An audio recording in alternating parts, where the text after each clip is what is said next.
Si alguno de ustedes ha estado es alumno de la Diplomatura en Cultura Argentina que funciona en este mismo lugar, esta semana me habrá escuchado con motivo del reciente fallecimiento de Lucía Gálvez, la historiadora.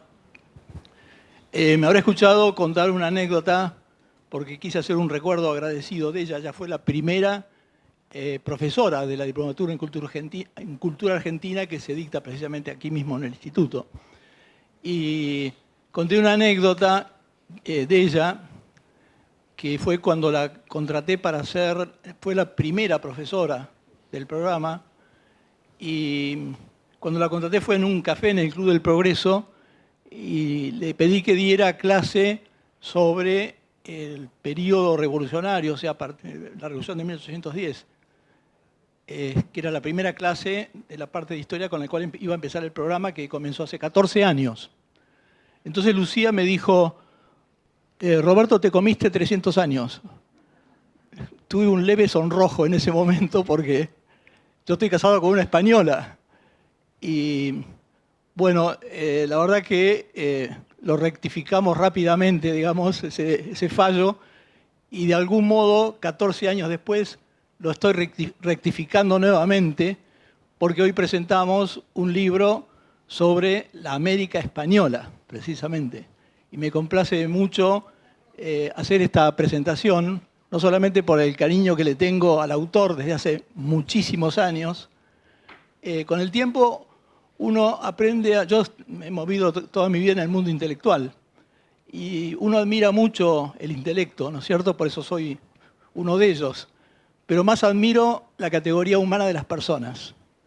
Y en este caso, digamos, se dan en grado sumo estas dos características. Pero bueno, lo que quería decir es que en el estilo que tenemos de presentación de libros, en este instituto, hacemos algo, digamos, que no es que el autor habla o otra persona habla, sino que hacemos un diálogo. Intentamos hacer un diálogo del autor con un interlocutor. Únicamente presentamos libros de profesores. Él también es uno de los primeros profesores de la Diplomatura en Cultura Argentina. Y en este diálogo, el contenido brevemente hablamos de 3 temas fundamentales, que son, en primer lugar, algunos aspectos de la vida del autor, en segundo lugar, algunos aspectos de su obra escrita, y fundamentalmente obra escrita, y en tercer lugar, del libro que estamos presentando, ¿no? Entonces, sin más preámbulos, me parece a mí que podemos empezar este diálogo. Y entonces, no vamos a hablar de toda la vida de José Ramón, naturalmente, pero sí le voy a preguntar entonces de cómo empezó su vida profesional, cómo fue que se suscitó, digamos, su interés por las cuestiones internacionales, los estudios que hizo en Washington, en American University, ¿no? ¿Verdad? En posgrado, etc. Así que, adelante. Bueno, buenas noches a todos. Muy honrado de que estén acompañándonos. Le agradezco a Roberto y su generosa presentación. Nunca había hablado de mi vida, así que me encuentro medio en terreno no conocido. En realidad, siendo tan mayor como soy, estoy por cumplir 90, tengo... ¿Ya aplauden la supervivencia? Tengo de la vida la idea de etapas, etapa niñez, adolescencia, etapa primera de la carrera, etapa segunda y la etapa actual. Desgraciadamente, y lo saben los que tienen una edad parecida a la mía, hemos perdido muchos amigos en el camino, desde la adolescencia hasta hoy.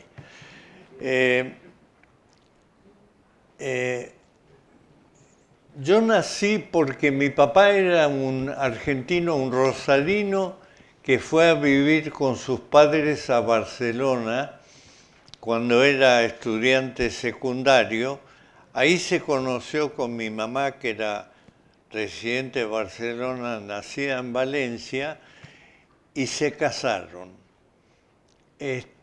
Me tuvieron a mí y de bebé un cónsul argentino lo llama por teléfono un día. Papá seguía trabajando de abogado, no obstante el inicio de la guerra civil. Tenía un cartel frente a su balcón que decía argentino y la bandera argentina para que no entraran merodeadores. Y el cónsul lo llamó y le dijo: Sanchís, usted firmó que es inquilino de ese departamento. Y papá le dijo: sí, sí. Dice: el lunes, esto era un viernes, el lunes lo van a mandar al ejército. Y papá dijo: pero si yo soy argentino, nativo.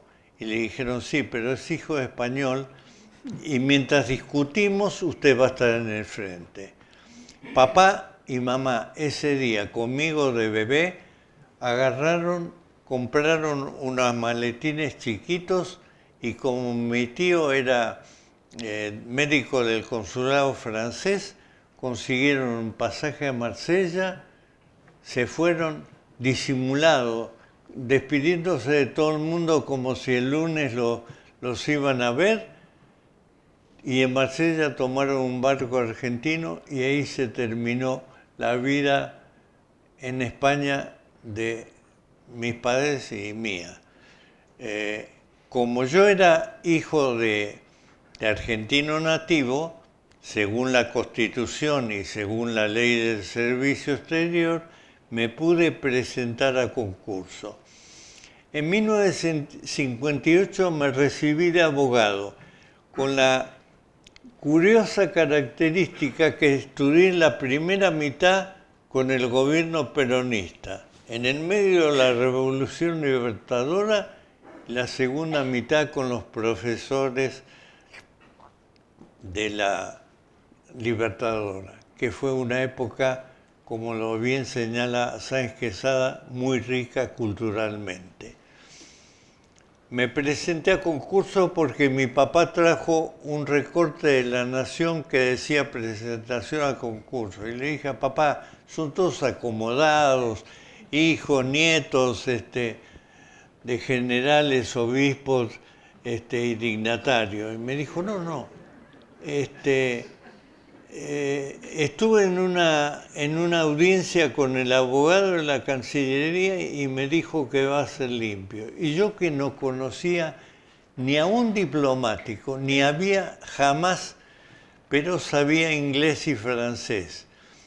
Así que me presenté al concurso y di los exámenes finales y con mi título de abogado. ¿Y qué tema me tocó para el examen de cultura general? La música clásica argentina. Y de casualidad a mí me gustaba la música clásica argentina, y entonces hablé de Iglesias Vilú, de Ginastera, de Castro, de todo, y aprobé. Milagrosamente no conocía a nadie, no tenía. Fuimos 11. Y nos recibió Frondizi a los 11, porque él había llamado a concurso y había cerrado la ventana, porque nos dio la mano y nos dijo: con ustedes cierro la ventana, porque desde ahora todos los que me llaman por teléfono pidiendo cargos en la Cancillería, les voy a decir: preséntese a concurso. Bueno, estuve 46 años de diplomático.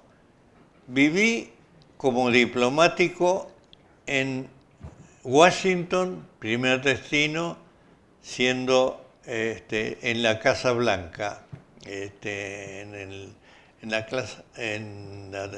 Embajada Argentina ante Estados Unidos.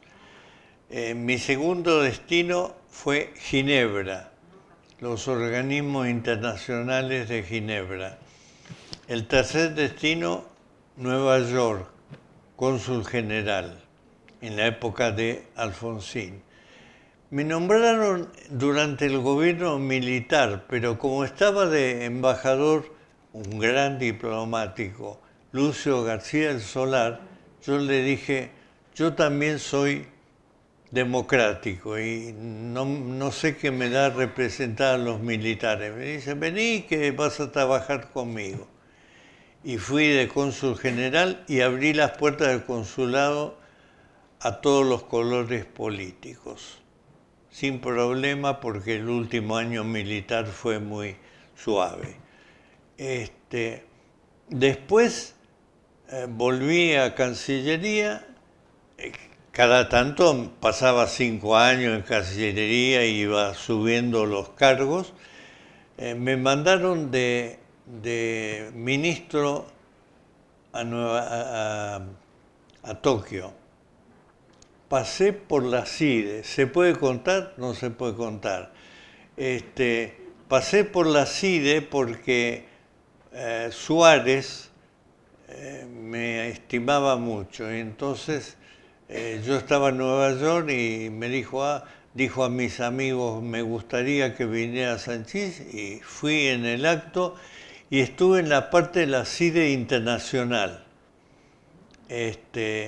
Estuve hasta que Alfonsín entregó el mando y entonces me tuve que conformar porque tuve una larga disputa con el canciller Caputo,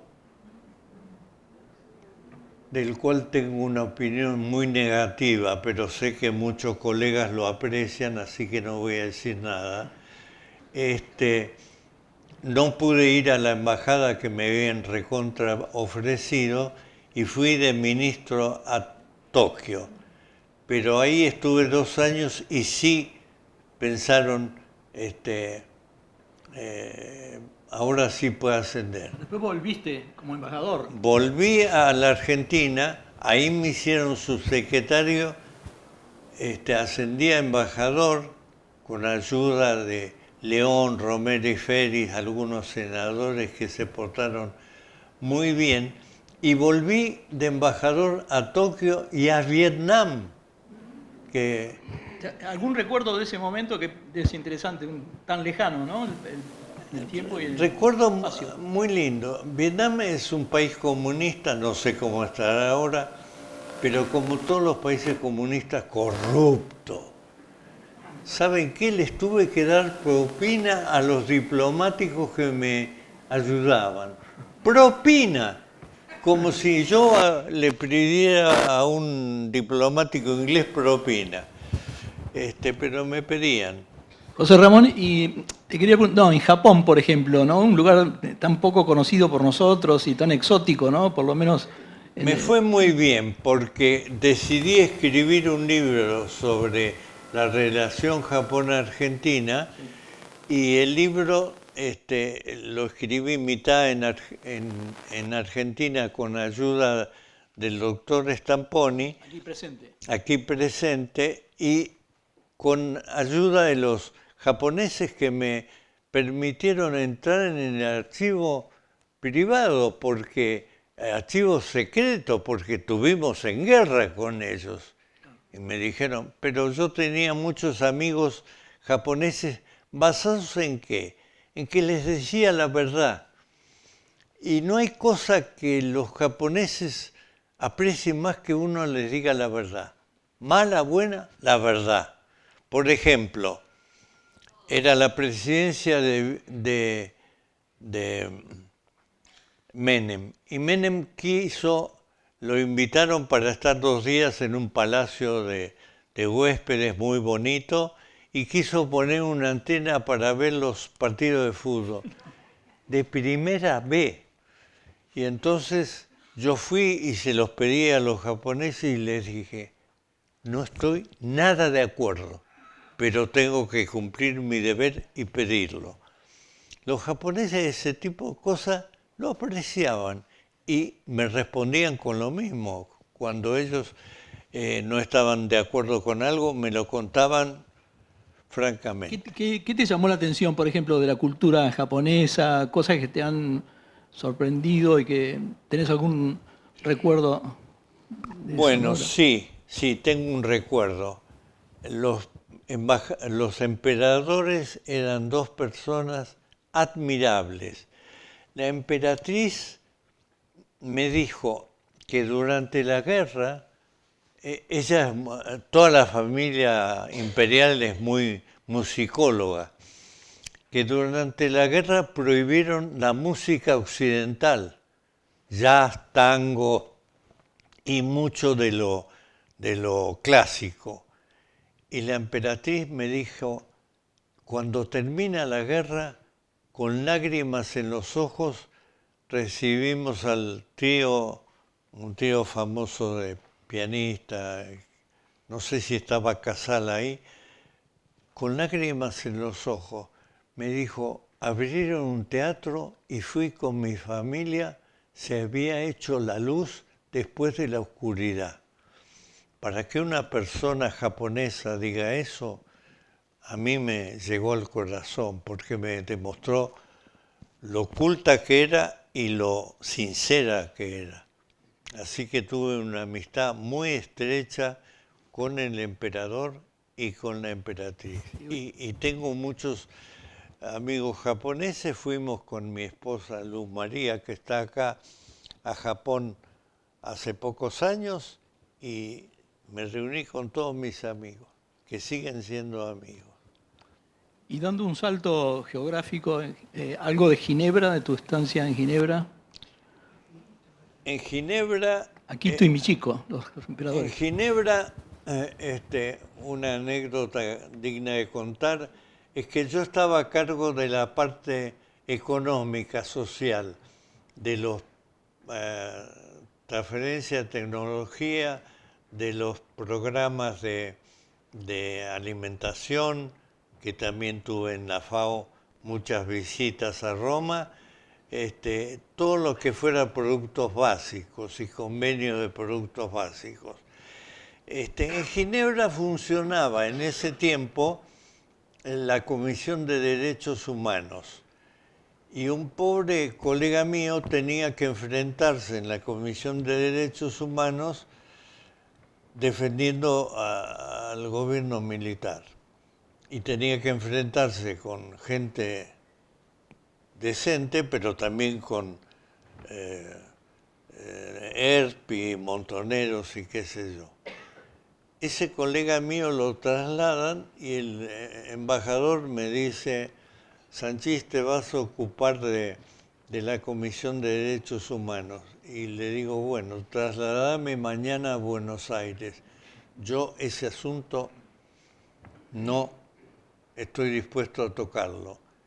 Y ¿por qué te pones así? Entonces designó a otro colega mío, cuyo nombre no diré, y me fui de vuelta a los temas de productos básicos, UNTAD, etcétera, donde jamás toqué ningún tema político. Y volví a Argentina y también estuve con los temas esos. Se produce la Guerra de Malvinas y llaman a una reunión de los no alineados en Cuba. Entonces yo dije, no quiero ir a Cuba porque siempre fui a no alineados como jefe de la parte económica, pero no quiero ir a Cuba. Y en eso vienen y me dicen, la embajada rusa ha pedido su currículum. Dije, ¡zas! Cuba. Sí, así me enteré que me iba a Cuba. Y entonces lo voy a ver al secretario de Estado, Ross, y le digo, voy a ir a la parte económica. Dice, no, vas a ser el jefe de la delegación completa. Vos vas a Cuba, salvo el día que vaya el canciller, el resto del tiempo estás a cargo vos. Y yo qué sé, la parte política y... No, vos sabés, José Ramón, lo único que te pido es que defienda no ataquen mucho a los regímenes militares de Chile, Pinochet, Uruguay, Bolivia, qué sé yo. así me fui a Cuba. Me pusieron un embajador de agregado a mí, de agregado civil, y le dije, mire, yo no sé qué hacer, pero me han pedido esto, que yo no estoy de acuerdo con los regímenes militares, pero mi gobierno no quiere que en la declaración final haya una condena a Chile, Uruguay, ¿eh? Y el tipo me dice, no te preocupes, chico, aquí nos arreglamos, lo hacemos en la noche y lo tachamos todo. Y así hicieron, porque los no alineados son un club de sinvergüenzas, de fulleros. Entonces, lo hicieron así y yo volví felicitado. Eso sí, hubo una recepción de Fidel Castro a donde fui, la más lujosa que he visto en mi vida, desde los mejores champán Dom Perignon para abajo, hasta caviar, salmón, lo que pidan, en gran cantidad, y afuera en la calle, colas de la gente para comprar un pedazo de pan. Y vi las cartillas de racionamiento, una par de alpargatas por año, una camiseta por año. La miseria más absoluta. El barrio donde vivían o viven los Castro y sus colaboradores, imposible de pasar con auto, cerrado. Después fui a Hungría y a Checoslovaquia y no, ahí se podía ver dónde vivían los jerarcas, pero en Cuba, así que los que hablan bien de Cuba y que desgraciadamente algunos de mis correligionarios, que hay una rama de argentinos que con tal de ser anti-yanquis aceptan una víbora. Que por cierto, entre las muchas conferencias que di en mi vida sobre la Segunda Guerra Mundial, muchas por los libros que escribí, di conferencias sobre el antiamericanismo, aquí y en el mundo, pero aquí es difundido. Cualquier cosa que sea anti-yanqui es buena. Igual que en Francia. Pero todos los argentinos van a Nueva York, Miami. Sí. José Ramón, nos salteamos porque por una cuestión de tiempo no podemos hablar de todo, pero salteamos toda la experiencia docente que también has desarrollado en tu vida hasta hace recientemente, ¿no? Sí, fui director de maestría y fui profesor de varias universidades. De Relaciones Internacionales y de Historia. Y hasta en la UBA estuve 10 años. Bueno, pero saltamos eso y yo te diría de ir a los libros. Hablaste recién, mencionaste al pasar uno de tus libros, que me parece que ha sido uno de los primeros, La Argentina y la Segunda Guerra Mundial. Ese fue el primero, porque yo viví en Estados Unidos y me preguntaban, ¿por qué la Argentina tuvo esa actitud poco comprensible en la Segunda Guerra Mundial, que si era neutral, que si era pro-nazi? No se entendía. Y yo dije, voy a escribir un libro, y me sumergí en todos los documentos que pude encontrar y escribí ese libro que considero mi hijo preferido. Ah, sí. Tuvo muy buenas críticas aquí. Habría que reeditarlo. Pero hice un resumen en inglés, lo envié a 20 universidades, ninguna picó. Es que no tenía un buen agente, evidentemente. Es verdad. Después escribí... ¿Qué otras obras siguieron después? Después siguieron... Sobre Japón también, escribiste un libro sobre Japón. Y la Argentina, historia de sus relaciones, y les gustó tanto a los japoneses que lo editaron en japonés. ¿En japonés? ¿Lo has leído en japonés? Permiso y lo editaron en japonés, que está al revés. Entonces el comienzo está por atrás. Después escribí para el CARI La historia de Tomás Guido, Ah, sí, muy pequeño. esa biografía que fue prologada por Guillermo Alchurrón, ¿no? No, ¿No? esa Ah, no, de fue, la Segunda Guerra Mundial fue. no, en la historia de Japón y la Ah, Argentina, prologada por Achurrón. La historia de la Segunda Guerra Mundial no sin tuvo prólogo. prólogo de ninguna naturaleza. Después escribí la historia diplomática argentina que me la presentó Eudeva y que se ha convertido en un libro de Y texto es un en libro de muchas texto, sí, es un manual. universidades. Creo que es el único, yo no conozco otro, no sé si hay. Lo Pero, escribí porque vino un día César García Belsunce, que historiador. era amigo mío de toda la vida, y me dijo, mira José Ramón, vos no sos un investigador, sos un difusor. Entonces siempre vienen a la academia a pedirnos dónde hay libros sobre la vida internacional de Argentina. Y tenemos para recomendar los 15 tomos del Cari o los 4 de tal y mucho. Necesitamos un solo libro. ¿Por qué no escribís uno? Y con el consejo de César escribí ese libro, lo publicó Eudeva y tuvo mucho éxito. Está todo, es una síntesis de todas las relaciones Bueno, internacionales. después escribí La Unión Democrática, que es la historia de las elecciones de 1946, y ahí está el nacimiento del peronismo. Lo escribí con mucho detalle. Los que estén interesados me sobran ejemplares. Lo Así presentamos acá, me parece. José Ramón, en ese libro, hay una nota que en ese libro vos decís que es actual ese libro, o sea, el mensaje, digamos, de la Unión Democrática, eso parece una cosa anacrónica. ¿Por qué no le explicas? El mensaje de la Unión Democrática es actual. Para explicarles por qué es actual, les explico. Perón fue escrito como Juan Domingo Sosa, porque su madre no estaba casada con Perón. Lo escriben, lo bautizan. 2 años después la madre se casa con Perón, padre. Lo escriben con Juan Domingo Perón y lo bautizan de vuelta.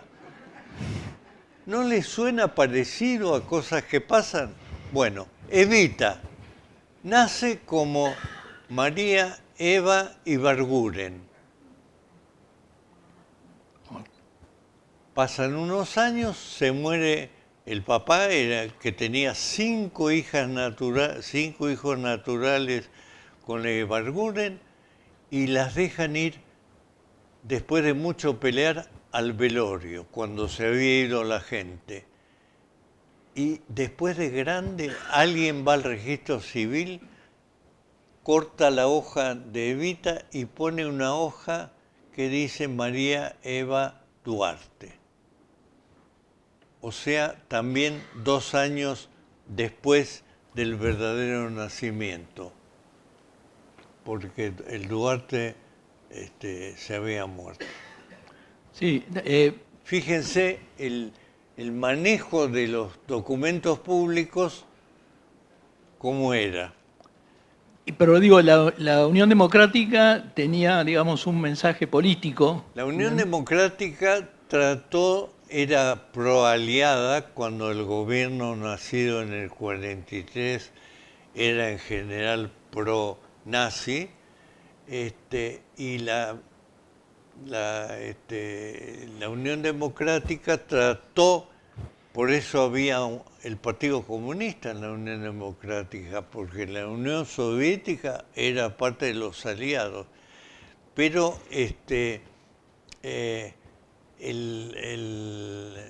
lucharon contra cosas que no podían vencer. Por ejemplo, cuando Perón se retira del gobierno en octubre del 45, deja firmado el decreto del aguinaldo y una serie de mejoras salariales y dice, bueno, ese decreto solamente va a empezar a funcionar si ganamos las elecciones.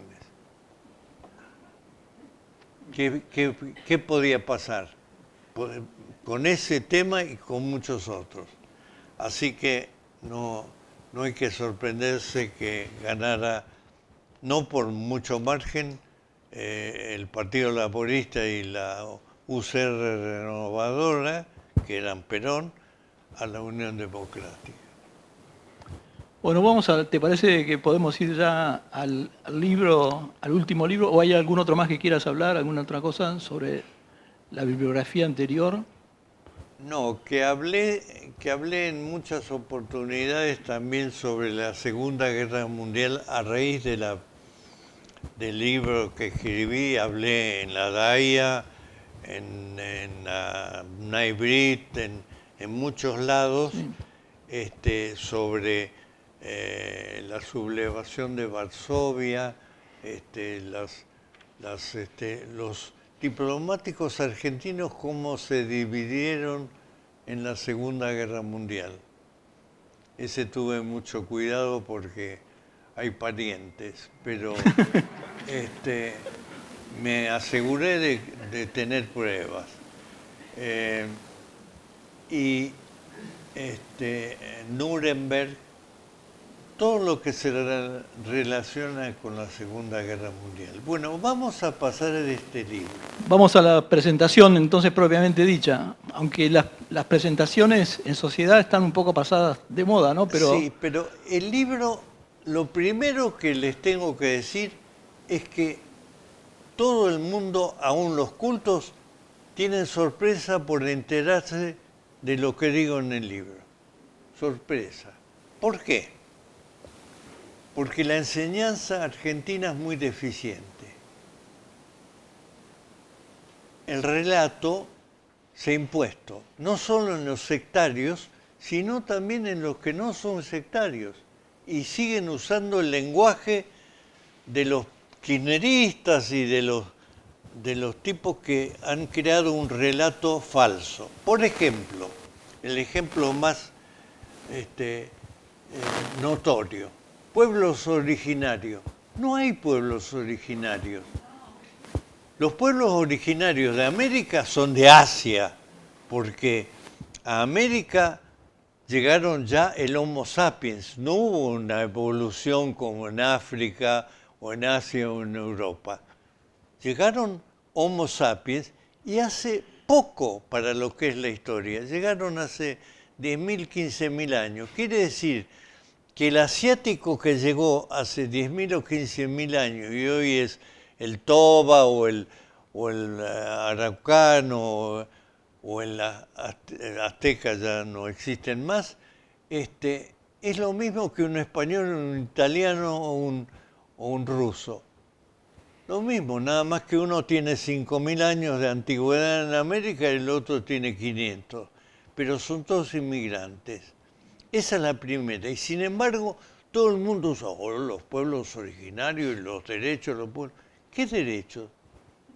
Ninguno. Vinieron a una tierra que no había seres humanos y la fueron poblando desde Alaska hasta el sur. De manera que como la oleada humana vino así, en Alaska están los restos humanos más antiguos y en la Argentina los más modernos. El otro término que se usa pésimo, pero lo usan todos, es genocidio. Genocidio, según las Naciones Unidas, es el esfuerzo programado, proyectado, dirigido y con documentos escritos para la eliminación de una raza, una nacionalidad, una creencia. Eso es el genocidio. En América no hubo genocidio. Los españoles no querían matar a ningún indio porque los querían explotar por las buenas o por las malas, pero que trabajaran, que produjeran, no querían matarlos. En todo caso, aunque parezca un poco duro, es más parecido a un genocidio lo que hicieron los británicos en América del Norte, donde decían un indio bueno es un indio muerto. José Ramón, te puedo preguntar, veo que no le escapás a las definiciones y a decir las cosas. Te puedo preguntar, digamos, en este tema fundamentalmente, haciendo una simplificación, ¿no? Hay una leyenda rosa y una leyenda negra. ¿Vos en cuál estás? Yo estoy definidamente en la rosa. ¿Por qué? Porque la negra está en todos lados. Entonces yo dije, yo reconozco que hay una verdad en la leyenda negra, es decir, hubo conquistadores y gobernantes crueles y corruptos, pero al lado de la leyenda rosa son una minoría insignificante, por lo que vamos a ver. Por ejemplo, los argentinos comunes, aún los que tienen un título universitario, ¿saben que hubo 300 años de Estado de Derecho desde que llegó Colón hasta 1810? Estado de Derecho, leyes, gobernantes que las cumplían, tribunales que las hacían juzgar los actos. ¿Saben? 300 años de Estado de Derecho. Nomás declaramos la independencia y se fue todo a la disgregación. Lo que era un imperio o eran reinos grandes, se disgregaron en repúblicas menores por intereses de las oligarquías locales y también de Inglaterra, que siempre estuvo a favor de que se fundara Uruguay o de que se dividiera el virreinato Río de la Plata en 3 o 4 países. O sea, acuérdense, 300 años de imperio del derecho. ¿Cuánto tenemos como historia argentina de 1810, verdadero imperio del derecho? Otra cosa que no reflexiona nadie. Américo Vespucio no se sabe incluso si estuvo en América. Era un italiano que hizo algún mapa posterior a los mapas españoles. Pero un geógrafo alemán agarró el mapa de Américo Vespucio y le puso América encima. No se tendría que llamar este continente América, se tendría que llamar Colombia o otra cosa, pero no América, se llama América. Nombre injusto. Los himnos nacionales hablan de las cadenas, de los yugos, de la sangre. Por favor, San Martín, Belgrano, Moreno, Saavedra, eran todos empleados del Estado español. Y estaban muy contentos. ¿A dónde estaba el yugo y las cadenas? La falacia de Latinoamérica. Si se tomara todo el continente no anglo, sería Iberoamérica, porque estarían los portugueses de Brasil. Si se tomara nada más desde California a Tierra del Fuego, lo que fue dominio de España, sería Hispanoamérica. ¿Ustedes saben cómo nació Latinoamérica? El nombre de Latinoamérica, que es absolutamente injusto e inapropiado. No lo saben. Yo tampoco lo sabía cuando empecé a estudiar. Francia. Increíblemente, cuando Francia lo coloca al emperador de México, aparece un francés que dice, como estamos los franceses, vamos a llamarlo a Latinoamérica. Y todo el mundo se lo traga. Los mexicanos derrotan a los franceses y recuperan México. Pero Latinoamérica quedó. Nombre injusto quedó. Columbus Day norteamericano. Yo he vivido más de 12 años en Estados Unidos. celebran el 12 de octubre, no, por supuesto no el Día de la Hispanidad, raza, nada, Columbus Day. Colón jamás habló de Columbus. Él se llamaba Colón, nunca usó el apellido Colombo. Y cuando quiso traducirlo al latín, como Columbus había piratas en aquel entonces, eligió Colonus. Así que los norteamericanos han creado un día con un nombre falso para no decir nada de la colonización española, que por cierto tuvo el oeste del Mississippi hasta después con gobernadores que respondían a México hasta 1823. O sea, el español era el idioma oficial de América desde lo que hoy es Canadá hasta Tierra del Fuego. Todo Estados Unidos y todo menos la parte de Brasil, ¿no? Los conquistadores que en las figuras y en los dibujos son viejos, con casco y qué sé yo, eran todos de 20, 20 y pico de años. Ayolas, todos ellos, el más mayor tenía 30 y pico, Garay. ¿Por qué se los trata como si fueran en las películas norteamericanas y en las ilustraciones, como si fuera así? Se dieron leyes sociales a todo el imperio español, que eran superiores a las europeas, laborales, sociales, cuidado de familia, viudas, huérfanos, etc. Se tuvieron en América elementos de la democracia. ¿Alguien ha pensado que los cabildos sacaban a un virrey si no les gustaba lo que había hecho?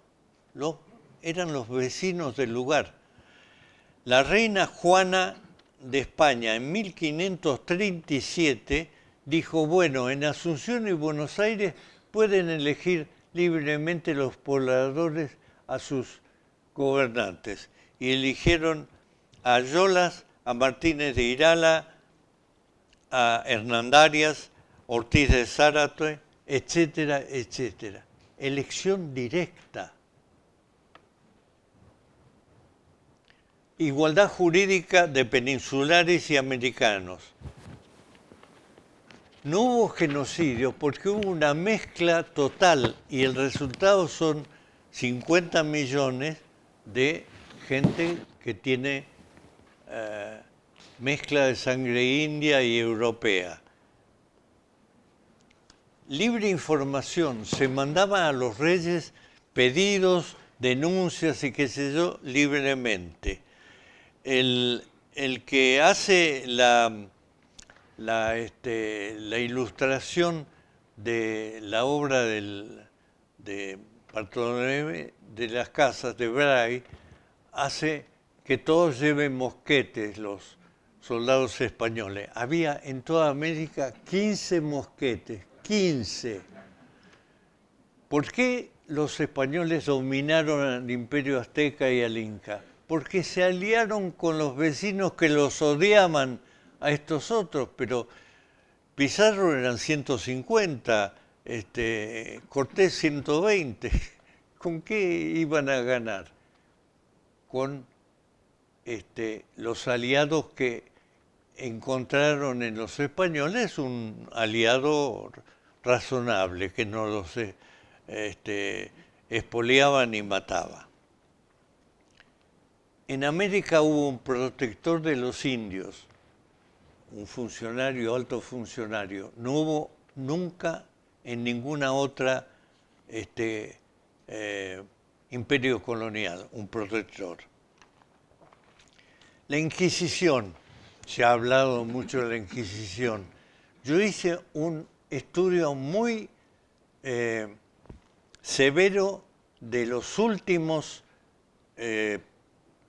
publicadores de estudios y de análisis de la Inquisición. La Inquisición mató, no juzgó, juzgó centenares de miles, pero mató a unos 3.000 a 4.000 en todos sus años, en todos los lugares donde existió. En América, 100.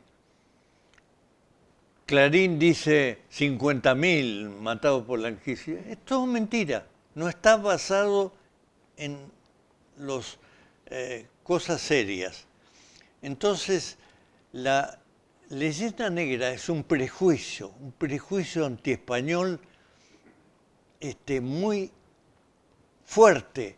Si fuera un prejuicio antinegro o antijudío, sería castigado por los tribunales. Como es antiespañol, no lo castiga nadie. Es un racismo antisemita. Lutero decía que los españoles eran turcos o judíos.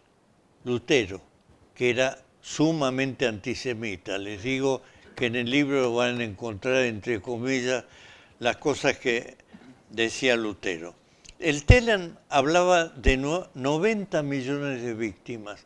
Según los estudios más serios, en América, lo que fue América Española, había 15 millones. Telam hablaba de 90 millones. Y así es el prejuicio y la mentira. Es ignorancia, es estupidez, es malevolencia. Se habla del saqueo. Uy, el oro y las piedras que se llevaron. ¿Saben qué? A América vinieron médicos, científicos, maestros, profesores, trajeron el lenguaje escrito que no existía en América, salvaron las lenguas originales de América, las nahuatl, quechua, porque crearon cátedras en las universidades y pusieron profesores. Ningún otro sistema colonial o de apropiación de territorios lo hizo.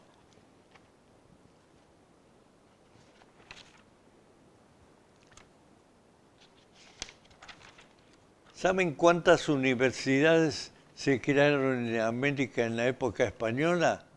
33. La primera en Puerto Rico en 1525, unos pocos años, y la primera en territorio continental, México, 1551. Cuando se creó Harvard en 1636, ya había 15 universidades de cuño hispánico, 15 en la América Española.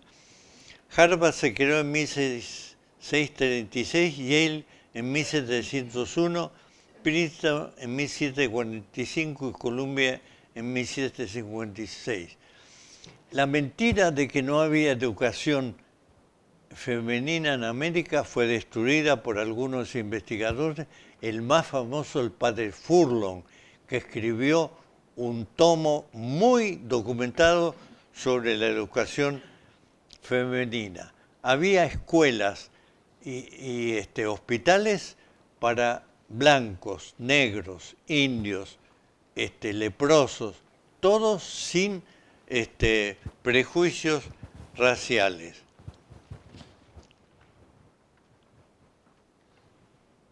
La cultura que trajeron de España a América fue la cultura greco-latina cristiana. Por ejemplo, ¿cuántos argentinos saben que el credo de Nicea que rezamos lo escribió un obispo cordobés de Córdoba de España llamado Ocio en el Consejo de Nicea en el año 325?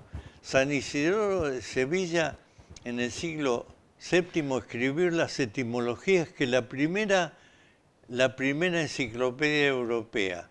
Nebrija escribió la primera gramática española en el 1495, que ya tenía la palabra canoa como procedente de América. Las universidades españolas vienen del año 1200.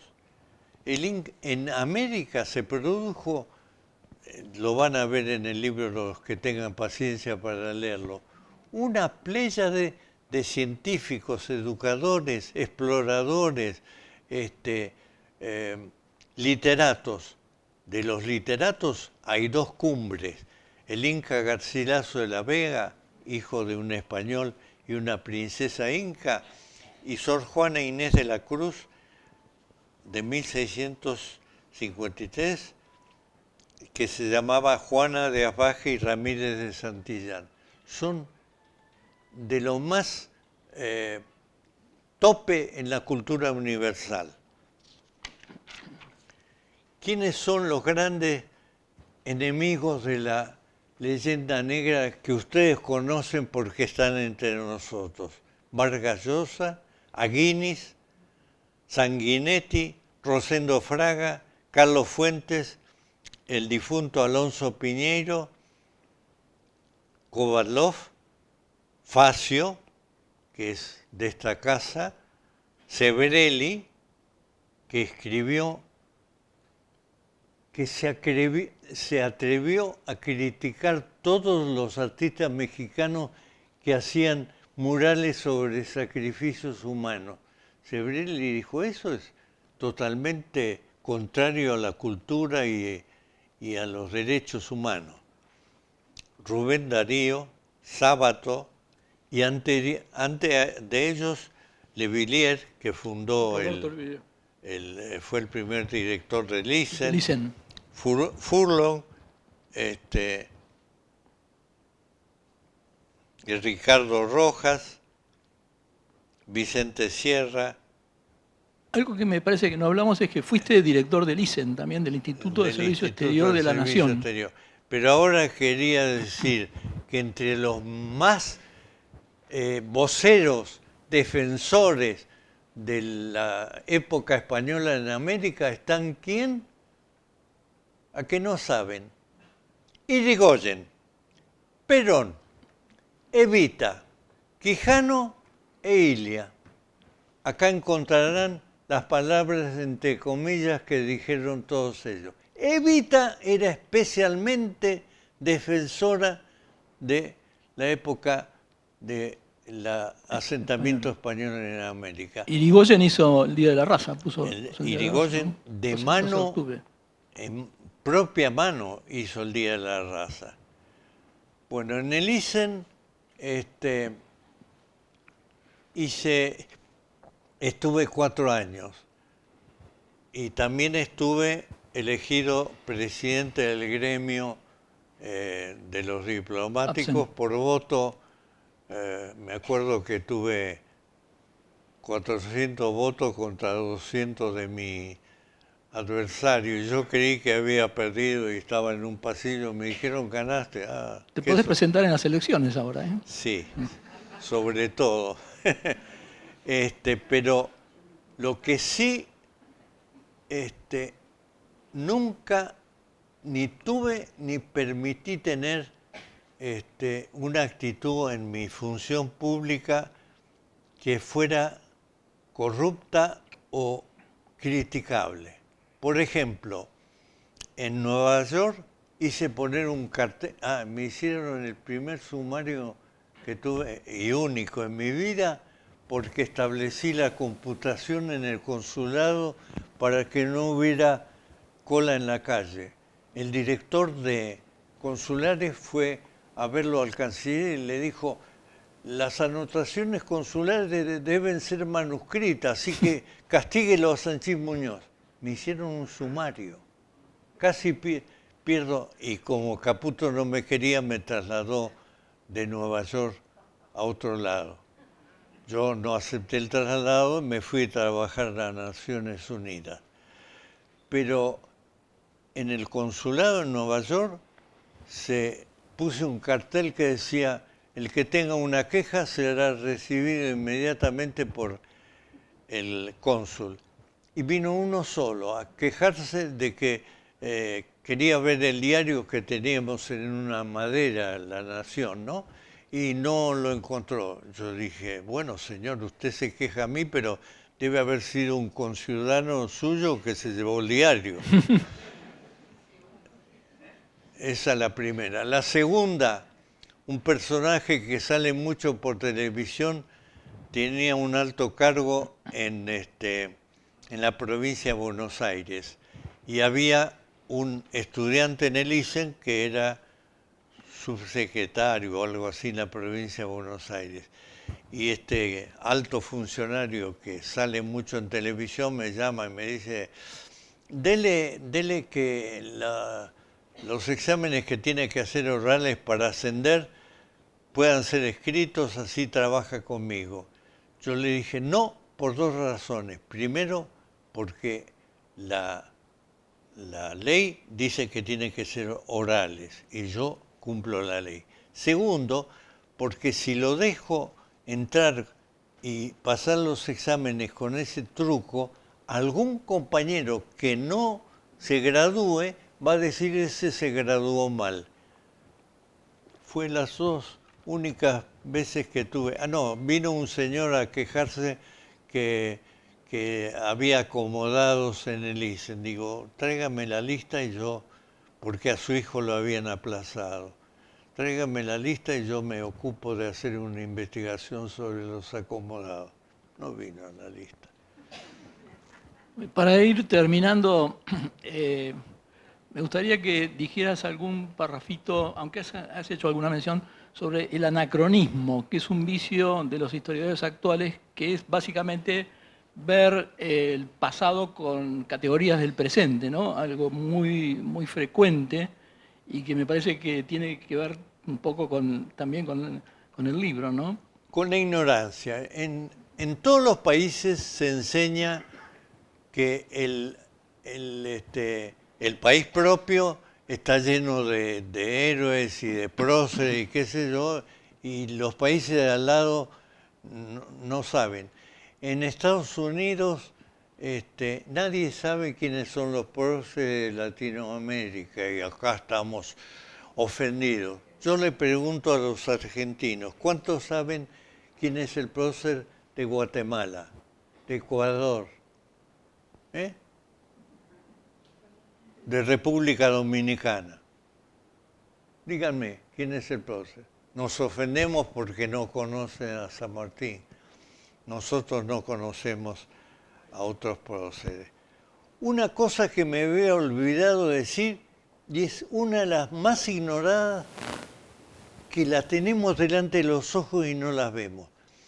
La América española rechazó siempre los ataques de los extranjeros. Las dos invasiones inglesas en Buenos Aires, había habido un ataque francés al puerto de Buenos Aires, rechazado. Un ataque portugués, carne de Patagones, rechazado.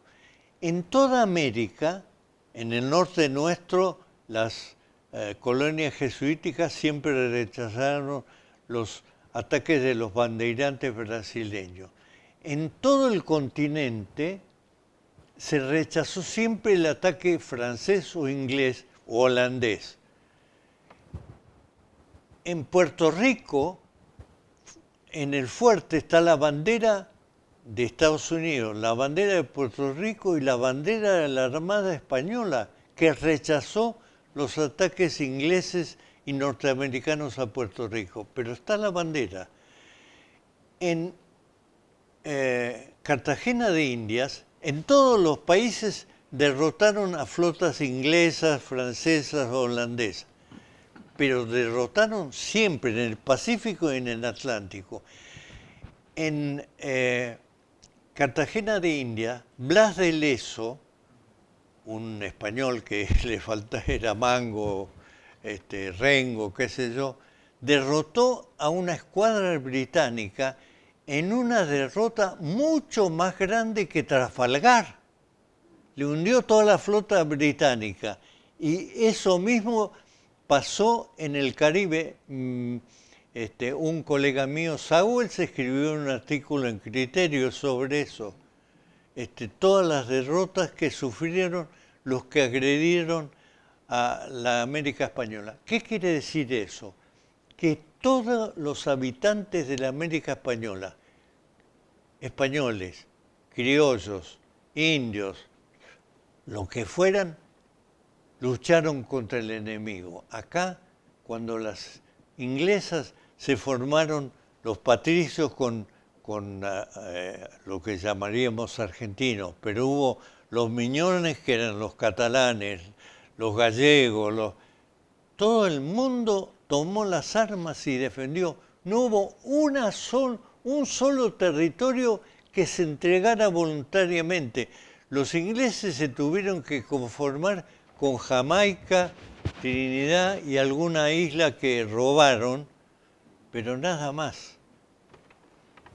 Bueno, no, quería por último decir que mi referencia a la leyenda rosa era porque, en mi opinión, te apartás un poquito de esa actitud tradicional, digamos, de la hispanidad, digamos, ¿no? Sino que tenés cierta heterodoxia, digamos, con esa corriente, ¿o no? Sí, porque la hispanidad, si bien es cierto que tiene algunos de los factores de los cuales se ha hablado hoy, era también reaccionaria, racista y medio autoritaria.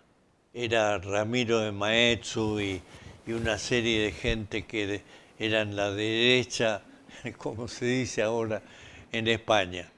En cambio, en el libro procuro señalar el respeto a las leyes, por lo menos el respeto esperado. No siempre se respetaban las leyes, por supuesto. Incluso en América se mató a un virrey porque quiso hacer cumplir las leyes sociales que beneficiaban a los indios y los encomenderos lo mataron. O sea, había también desobediencia a la ley, pero la ley existía. Todos ustedes han oído hablar de los virreyes cuyos nombres llevan las calles de Belgrano. ¿Ustedes sabían que todos eran militares de alto rango? Todos, con una carrera brillante antes de ser virreyes. ¿Sabían que ninguno de ellos fue acusado de corrupción o de mal gobierno? Todos los virreyes. Juicio de residencia, ¿no? En la institución. No tuvieron. sabio. Estaba el juicio suprimido. Es más, el monarca mandaba, no juicio de residencia, mandaba investigadores secretos que investigaban y informaban si el país estaba bien mandado, si las carreteras eran buenas. Eso era una institución del Estado. ¿Querrías proponer un juicio de residencia para aplicar ahora a los actuales gobernantes también? Bueno. Bueno. No sé si quieren hacer alguna acotación, alguna pregunta, y si no, ya vamos terminando porque ya es hora, hay que ir a casa. ¿Cómo? ¿Siempre se usaron las cartas de Indias que escribió Isabel la Católica? Sí, Isabel la Católica en el 1500 decretó el fin de la esclavitud 500 años antes que Abraham Lincoln. No está en ningún texto. Y lo cumplieron, por supuesto, con los blancos y con los indios. No hubo un indio esclavo. Después, desgraciadamente, para que no sufrieran los indios, algunos personajes, como las casas, permitieron eso con los negros. Pero el trato a los negros en la América Española era mucho más benévolo que en la América inglesa. Y 100 años antes del Thanksgiving Day de ellos, de comer compartiendo con los indios, hubo en la América Española, en la Florida. Las leyes vigentes durante los virreinatos eran las leyes de India. Sí, y siguen siendo vigentes, ¿eh? Siguen siendo vigentes porque nuestra legislación va diciendo primero el código, después y después las leyes hasta hace 50 años por lo menos seguían siendo vigentes. Como complementarias si no estaba previsto el caso. Subsidiarias. Subsidiarias. Que hasta 1950, como complementaria. Hubo incluso, lo dice Dalabía, el jurista lo dice, que hubo algunos fallos en la Argentina independiente que usaron las leyes españolas. En subsidio, ¿no? En subsidio.